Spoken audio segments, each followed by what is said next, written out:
This brings us to Mexico, where that long-suffering country arrives at Twin Straits in short order. By the end of June, it will reckon with the treaty-designated deadline for review of USMCA reauthorization. Simultaneously, it will have been 60 days since the American indictments of a host of Mexican senior politicians. Both concerns are existential. The Mexican economy, which staggers along at near-zero growth under the perennial mismanagement of its political class, requires both access to the American market and an influx of remittances to avoid contraction and even collapse. The Mexican civic sphere requires a scouring of its prodigious narco-political class if it is to be the liberal democracy envisaged, but never actually achieved by its founders and refounders in the eras of Benito Juarez and the revolution of the early 20th century. Hardly a decade after Mexican independence, Alexis de Tocqueville wrote that, quote, "The Mexicans took the federal constitution of their neighbors, the Anglo-Americans, as their model and copied it with considerable accuracy. But although they had borrowed the letter of the law, they were unable to create or to introduce the spirit and the sense which gave it life. And therefore, to the present day, Mexico is alternately the victim of anarchy and the slave of military despotism. Thus then, as now, one might think that the present Mexican regime of the leftist Morena party, which conceives of itself as the direct inheritors of Juarez and the revolution both, would be eager to complete that work at last, bringing to Mexico a governance and a civics worthy of its own historic aspirations. Yet it will not.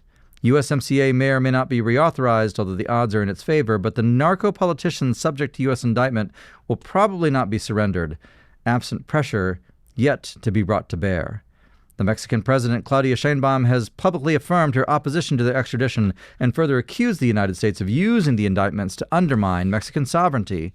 What could have been a case of binational cooperation against cartel criminality among the political ranks has been transformed by the Mexican side into a test case for or against Mexican independence itself. And that is from Mexico's Yucatan Mindset, an essay that ran at National Review on June 24th, 2026. From me, my name is Joshua Treviño, and this is The Hard Country.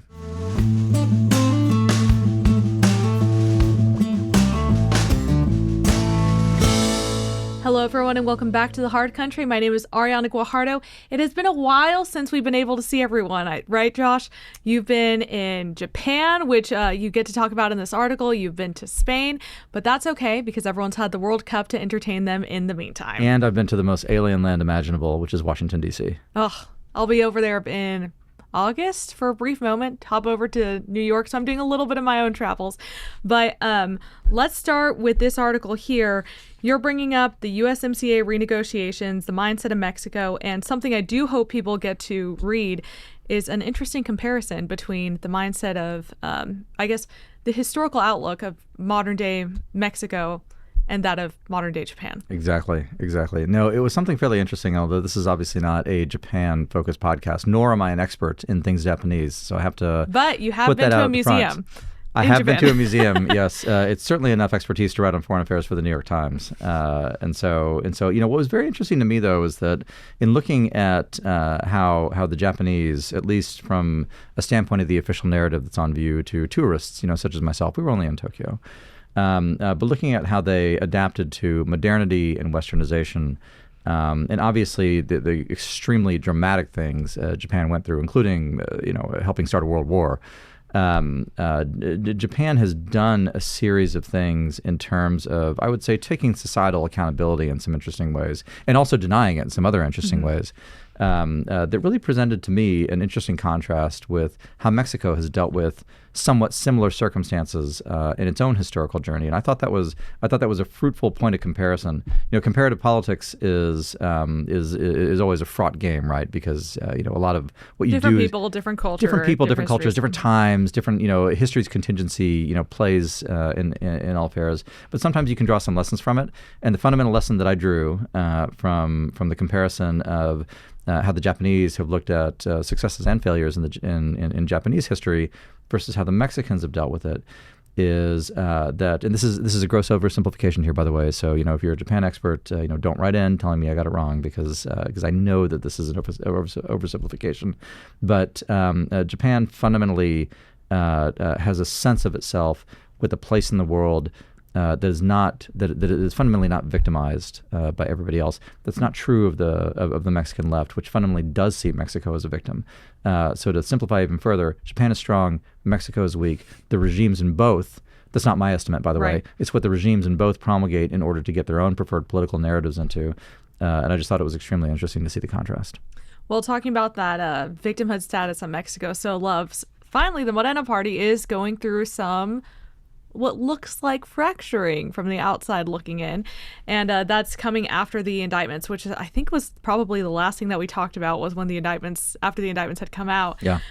So now where do we stand now? And then we'll dive into what the Morena party is looking like.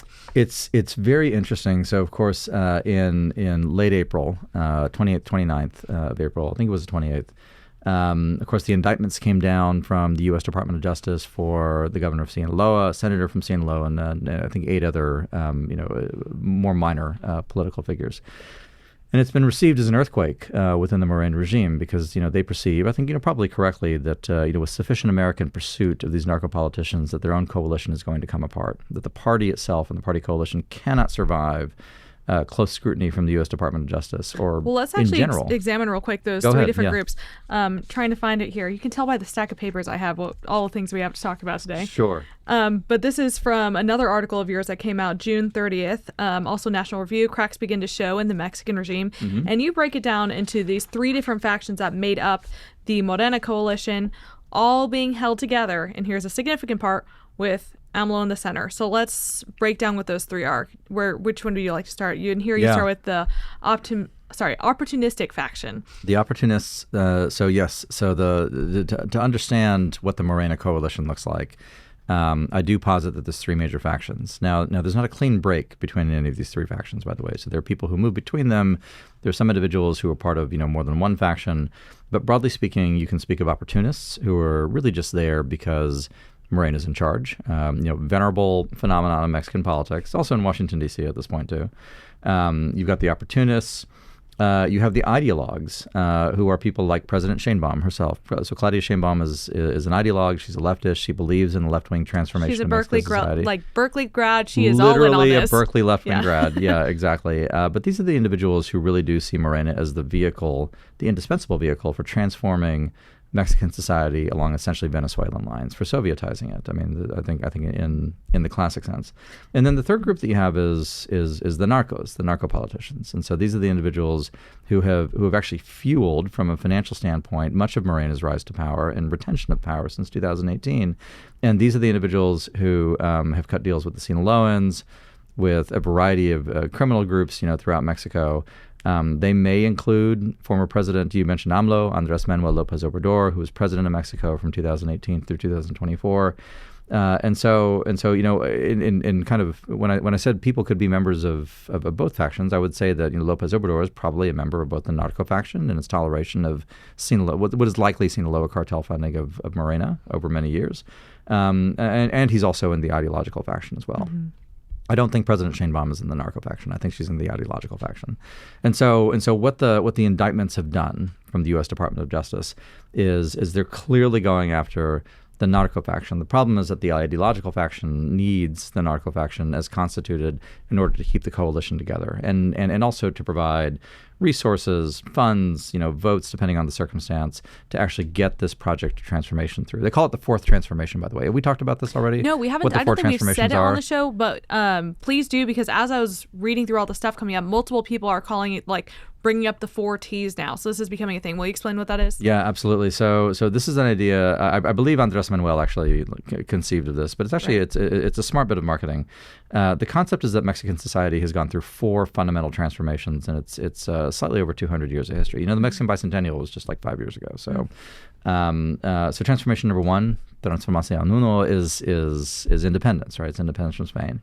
So the second transformation is the era of Benito Juarez, and so Juarez and the Juaristas, who kicked the French out.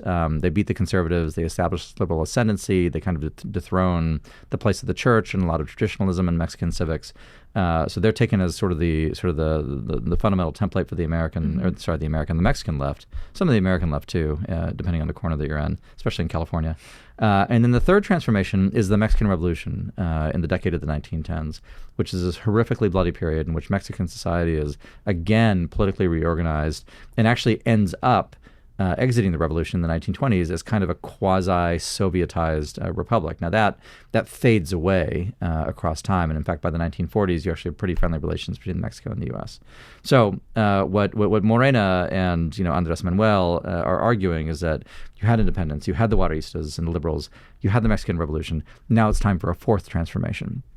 And this fourth transformation is going to remake Mexican society and fulfill the promises of the other three, taking it to segundo piso. It's the next stage, right, of alta nivel of Mexican society and civics and history, and that's where they're headed. So to disrupt that transformación, this cuatrote, is to commit a crime against history itself and the destiny of Mexico itself. No, seriously, like this is the messianic like mindset that attains it. People really believe in this. It sounds a lot like they're doing a long march through history to the end of history here. Is that you might say that some parallels for a reason there? Yes. Americans, I would say the closest Americans have come to it in living memory, and this isn't even very close, by the way, because it still pales next to what's been going on in Mexico. But the closest would be kind of the messianic fervor you saw with the election of Barack Obama in 2008, 2009, which really did bring with it, in certain quarters, an expectation that American society was going to be fundamentally transformed, that we're finally going to fulfill the promise of the Declaration of Independence. Yeah. And so, I mean, all of this stuff, I would say quintuple that. And that might be approaching what you have in Mexico with the cuatrote. So what happened here in terms of the fracturing among the factions? Because it seems like after the indictments, this party that was once really held together was able to hold all these different groups of people together and have a lot of political power over one pretty large span of country. So why did the indictments come down, and why is that starting to, or not why did the indictments come down? How has the indictments affected? How it's affected everything. Morena. Yeah, exactly. So it's been pretty interesting because what we've seen is a pragmatic decision on the part of President Sheinbaum, who, again, I am convinced, and I don't have inside knowledge as to her dealings or anything like that, but I've just never seen any persuasive evidence or even circumstantial evidence to me that she's part of the Narco faction. I think she's an ideologue, but she has made a decision because she genuinely cares. She really does. She cares about the cuatrote. She cares about this fourth transformation. And so she's made a decision that she's going to oppose the United States on the indictments, definitely not going to do extraditions. So she's going to go to the mat for this narco faction that frankly doesn't even really like her. When you think about like the senior narco political individuals in Morena, they tend to be actually proximate opponents of Claudia Sheinbaum. But she's looking toward the broader movement, and so she's going to defend them. And so what's been interesting though is that even as she has striven to portray a united front against the Americans, what we have seen come out in the news, as of this recording, and what is today, July 7th? 7th, I think. Yeah, yes. So July 7th. So I think it was about maybe 10 days ago, ish, that the news broke that several of the Morenistas, the political figures, are quietly contacting the DEA and the FBI, or being contacted by them. And, I think the New York Times was reporting it was dozens of them have been dozens reporting, of them, yeah. And then I was reading somewhere else that the United States government said, no, it was not dozens. It was far more than dozens. Look, entirely plausibly, and I can tell you firsthand, without identifying names, that I've spoken with Mexican office holders who have been contacted by the Drug Enforcement Administration, by the FBI, by agents of the Department of Justice in the United States. So that outreach does happen. It does exist. Now, it wasn't in the context of this particular story, but it's entirely believable to me that we have been, picking up the phone and calling individuals and saying, hey, it might be in your interest to cooperate with us. Like, give us information on it. And because this is Mexican civics, there's been plenty of people who've been willing to talk. And what's been especially interesting to me is some of the names that are alleged, and we have to stress that part, it is still alleged, they're alleged to be talking with the United States Department of Justice. So while poor President Sheinbaum is up there insisting that soberanía is going to be the first thing, you've got sovereignty. Yeah, exactly. Sorry, yes, sovereignty. Allegedly, You've got Adán Augusto, who is allegedly, one of the chief narco politicians in Morena, cooperating with the U.S. Federal Bureau of Investigation. Well, we if don't I know knew if that's other true. people are talking and I was involved, if that was the situation, it's the I might classic- also be saying, yes, please let me inform. It's the classic prisoner's dilemma, isn't it? And so we've got them over a barrel there. Now, I think you're going to talk about some of the tactics that they're rolling out to push back against this. So go ahead. Yes, well, you also discussed that there's two major what you call signals of how it's being handled. But something I thought was interesting was Pedro Miguel, who talked to El País, which is a Spanish paper. Is that correct? It is, yeah. But he's someone who is like longtime friend of AMLO, still seems to be close to the administration. But his description of what's happening was interesting to me because he's kind of creating, along with Sheinbaum, this us versus them mentality of like, oh, we Mexicans are all looking for our own sovereignty against the evil United States that wants to take over us. And as you rightly point out in this, America's dream is to not have to worry or think about our relationship with Mexico. Correct.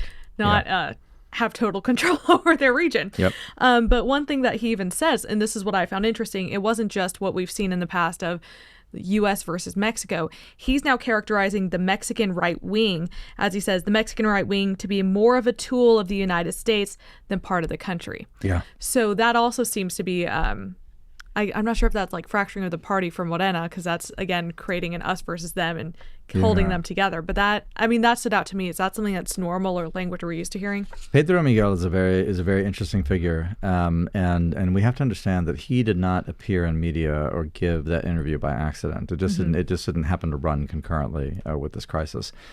His rollout is a signal. It's probably a signal from Palenque, where Andrés Manuel was holed up, on emphasizing the preferred party line, perhaps to President Sheinbaum herself. Miguel has access to Andrés Manuel. He has access to Claudia Sheinbaum. He's a well-known left activist, and what he says in this interview in El País, and we should probably post a link in the show description. I'm saying that because somebody else will do it, but it's worth reading. It really is.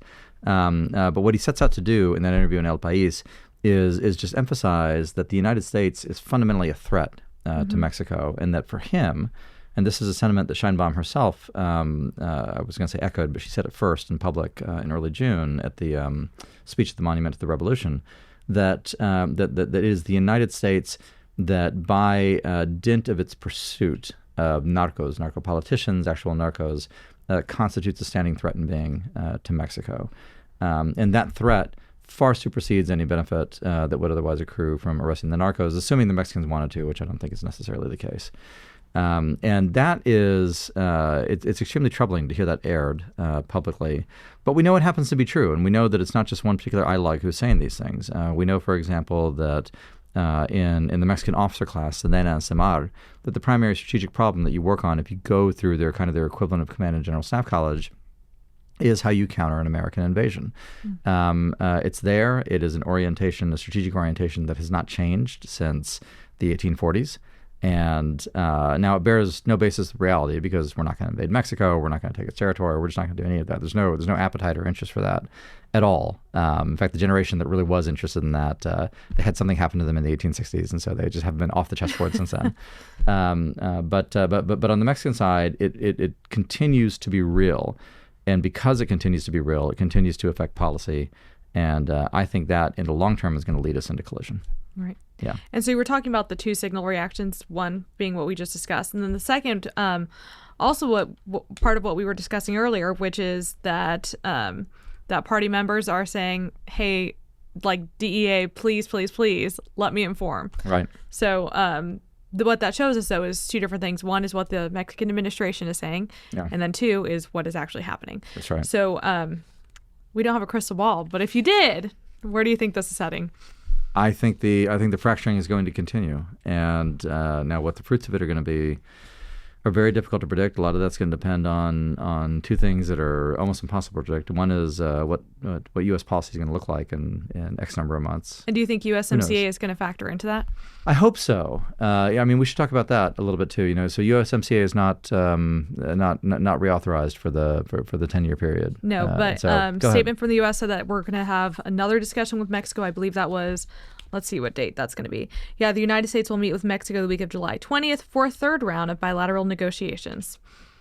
Yeah, essentially what's happened with the mechanism in USMCA is that now there's going to be an annual re-review of USMCA. Instead of 6 years is what it was at before, right? Yes, it was 6 years to start, and then I believe that you could kick forward 10 years. I could be misremembering that, but I think that was the case. And so that's not going to happen now. Now we're going to have annual reviews of USMCA, and so my very, very sincere hope is that we use that as maximal leverage to make sure that security stays on the table and that security remains at the heart of the relationship and not simple commerce and trade. And it seems like in the meantime, from what I understand, it's business as usual until we get to a right. I mean, the treaty's not done. I mean, it's still in effect. Trade's still happening. But why is it so important for the Mexicans that they get that this USMCA deal happens? Good question. You have to think about the uncertainty that attaches itself to the Mexican market right now. As I said in my intro, the Mexican economy has had terrifically anemic growth for basically this calendar decade, and some of it's security related.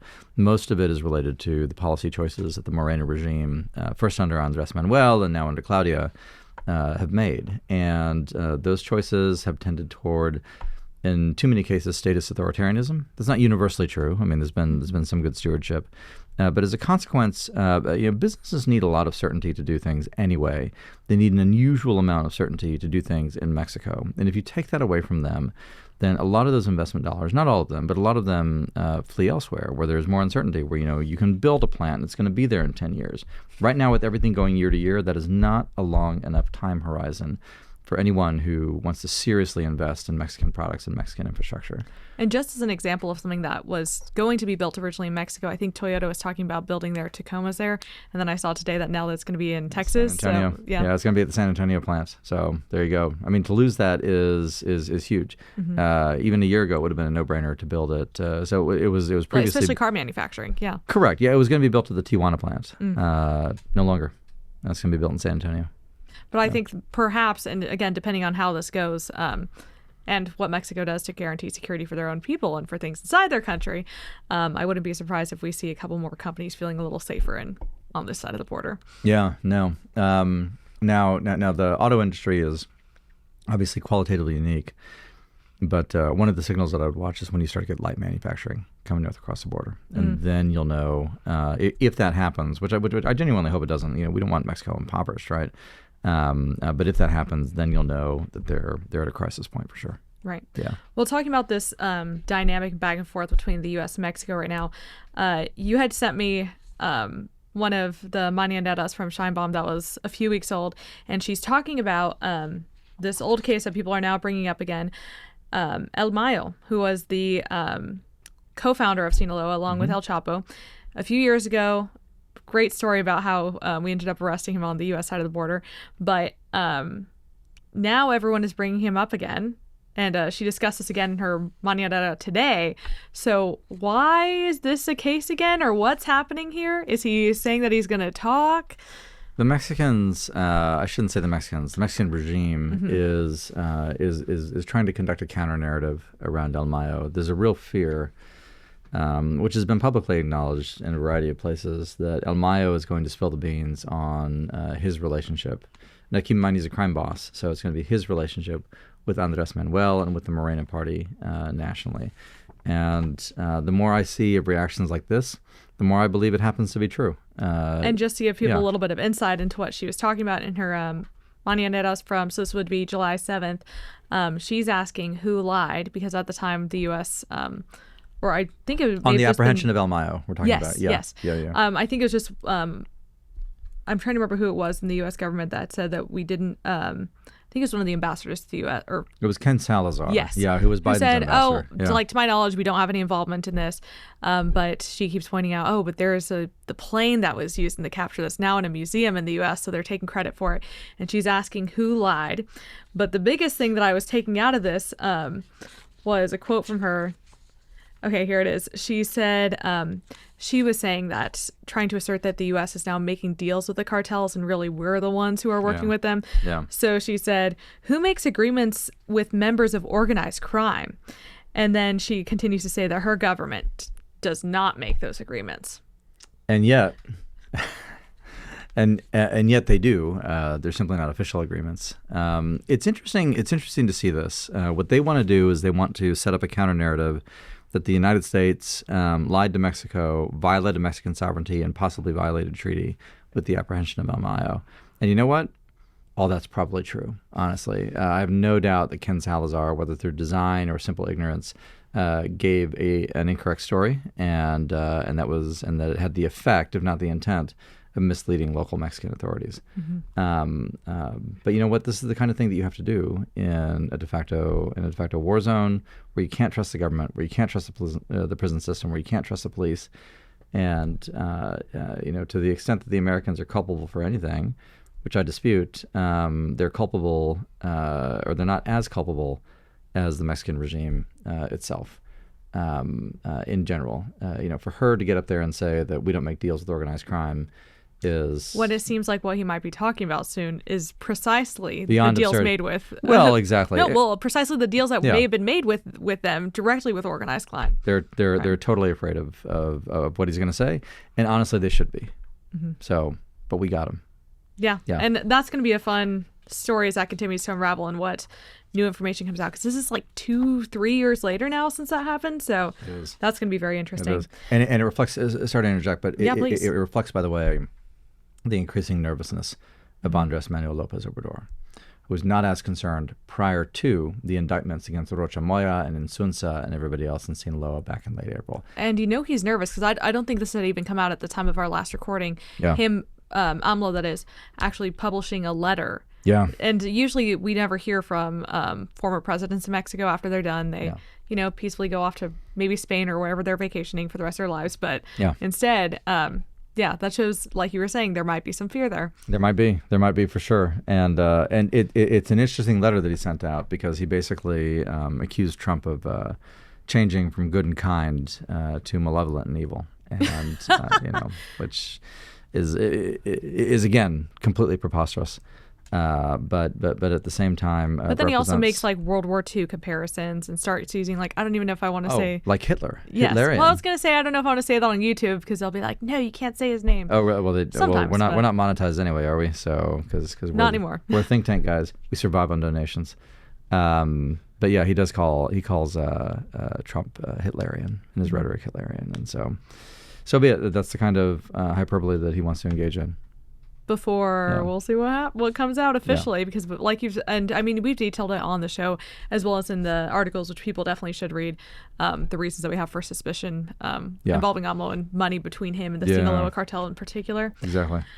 So where do we go from here? Soccer, Josh? Do we need to recap the World Cup? I stopped caring as soon as the U.S. got out. Oh my gosh! I mean, what a yes, probably the greatest soccer game I've ever watched on television, which is not saying much. I haven't watched a ton of them, but England versus Mexico. Wild game. It was a wild game. It was the greatest English stand since Rorke's Drift.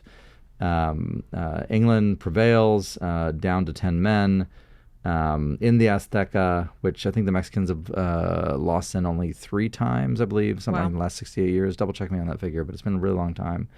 And so if you're a fan of the Mexican national team, this is a crushing defeat. Now, if you are a member of a nation that was ever harassed or heckled by the fans of the Mexican national team, go England, go Lions.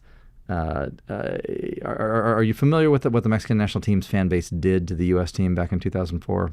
Can we talk about that? Not until earlier today, but just preface what's still happening now. Yeah. It was my husband who had to point out to me that that whenever the screens would cut to the crowd, he's like, do you notice how there wasn't any rain, but for some reason all the English fans had to be wearing ponchos throughout the entire game?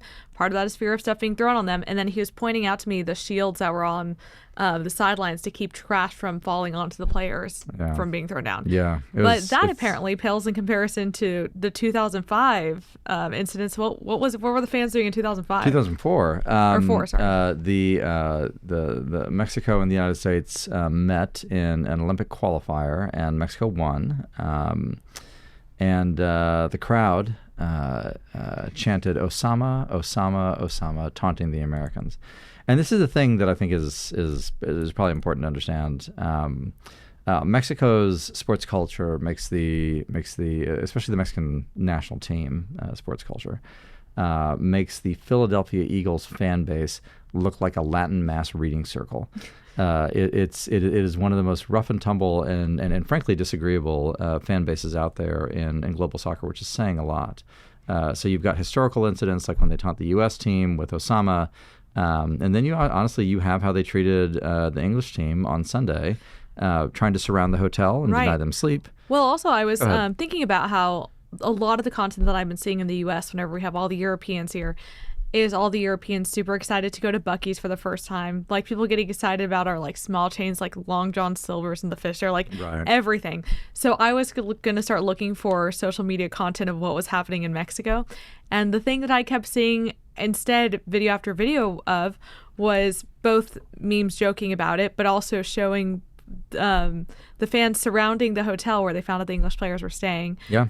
And making noise to keep them up all night. All morning, yeah. Yeah, and I guess they covered the team bus in foam the next day. I wouldn't be too hard on the Mexican fan base in the United States for like failing to produce that same sort of genre from the Europeans. I think half the European stuff is astroturfed anyway.